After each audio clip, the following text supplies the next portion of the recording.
If you could have dinner with anyone in the world, who would you choose? Probably our whole family, like a whole extended family. Mom and Dad. I think a video like this really, in its essence, tells us something about who we are. As Catholics, we are called to eat together. Welcome to the Father Leo Show, where I am dishing out faith, culture, and commentary. In this episode, we're going to ask a very important question. If you could eat with anyone, who would it be? Well, guess what? There was a project done in Australia where they did ask parents this question, and you'd be surprised of their answers, but you're going to be even more surprised by what the kids have to say. But before we jump into it, please make sure you like, subscribe, share, and comment, and also subscribe to us at patreon.com/The Father Leo Show. We are uploading some special content just for all of you, and also gives you a chance to access some special perks. So let's just jump right into it now with your dinner companions. Who are they? Most of my work as a priest and as a chef has been to try to get families to come back around the dinner table. The benefits are clear.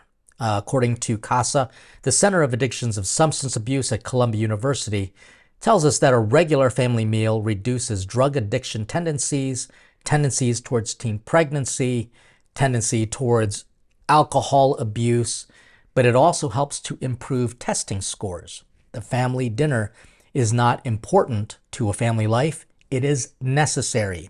It is the one place where we believe if you are plating grace, you can convert your dinner table into a desk where the greatest lessons in life are learned. But it's also a place where we actually show, not just say, but show in deeds that you actually love one another.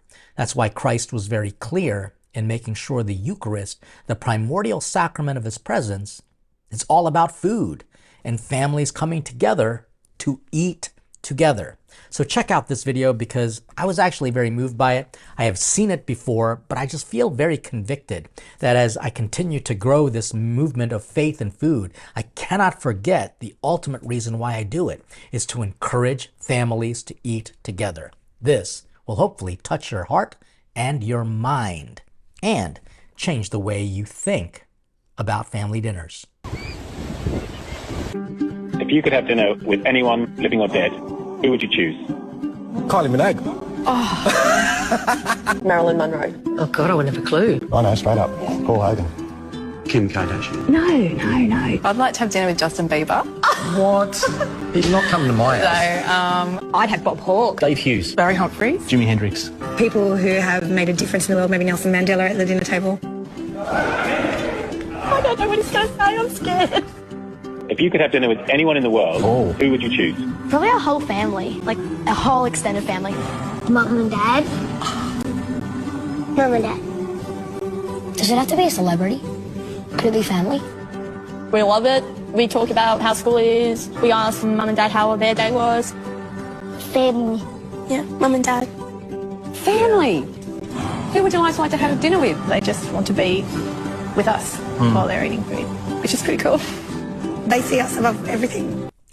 I don't know why I get so emotional about this kind of stuff. It's so ridiculous because it's so common, but also maybe because I value my family so much. You know, I'm always on the road, but we do make it a point to have regular family meals.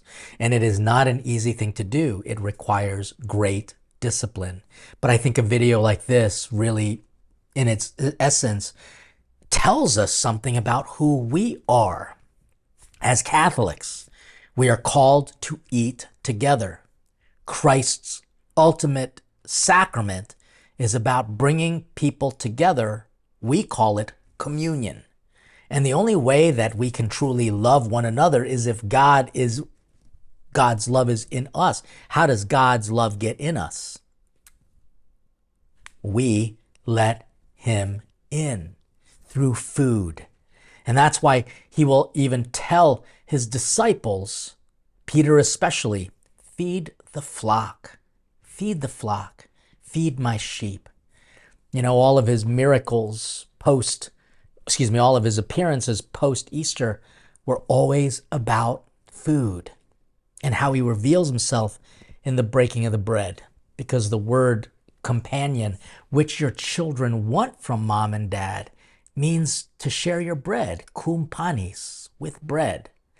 But what I think is astounding here is that as we get older, we start to develop kind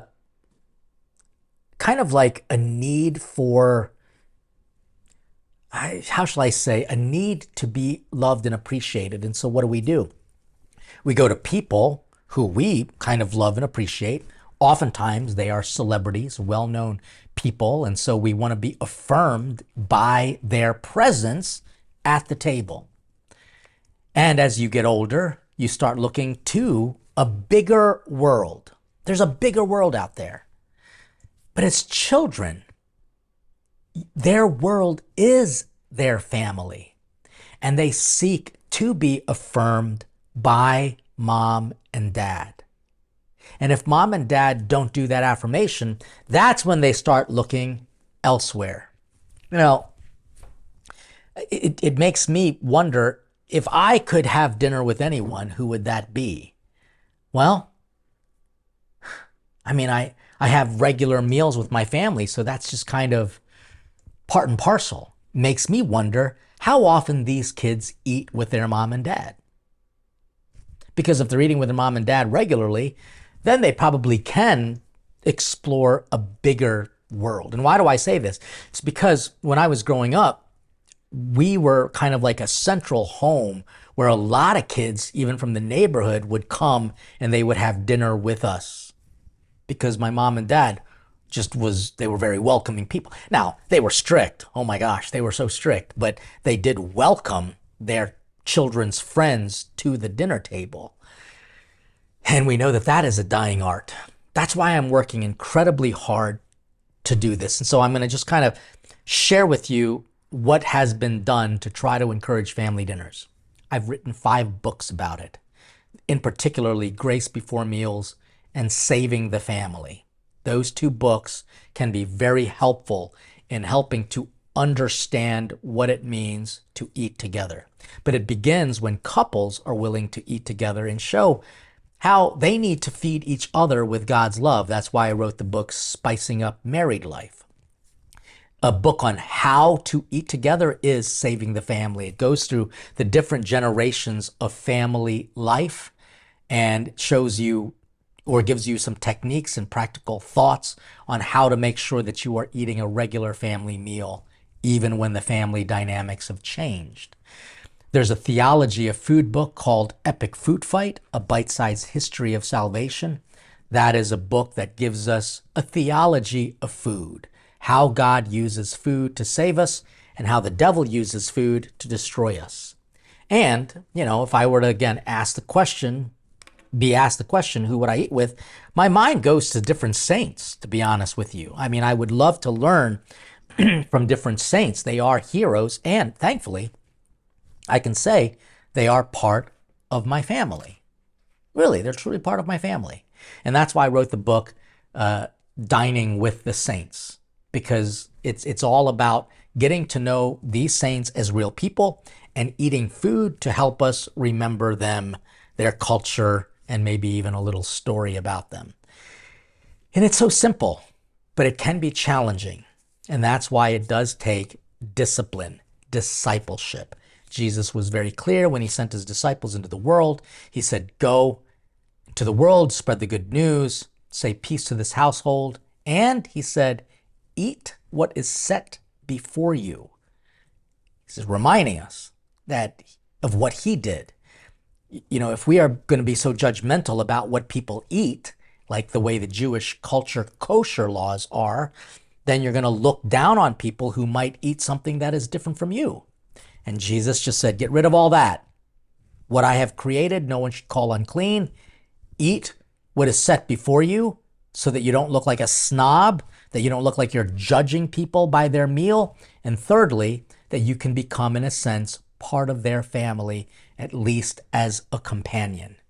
So this is just a very simple but strong reminder at the start of this new year to eat together as a family.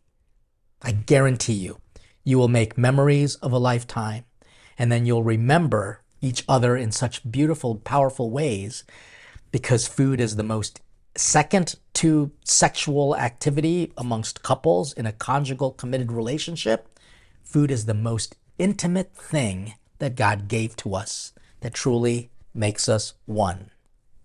Thank you for watching. I hope that this gives you something to think about and maybe even change the way you approach your family dinners.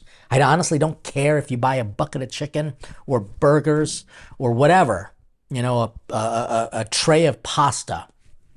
Just eat with your family. And if you are a person that doesn't have a family and you wind up eating alone, which I do quite a bit, do not let that be a habit. Make sure that you are making calls to family and friends so that you can have communion. And I say this even to my brother priests. Do not be loners when it comes to eating. Eat with your families. Please make sure you like, subscribe, share, and comment. Also, support us on Patreon so that we can continue to dish out faith, culture, and commentary. God bless you, and stay hungry for Him. Because guess what? He wants to eat with you.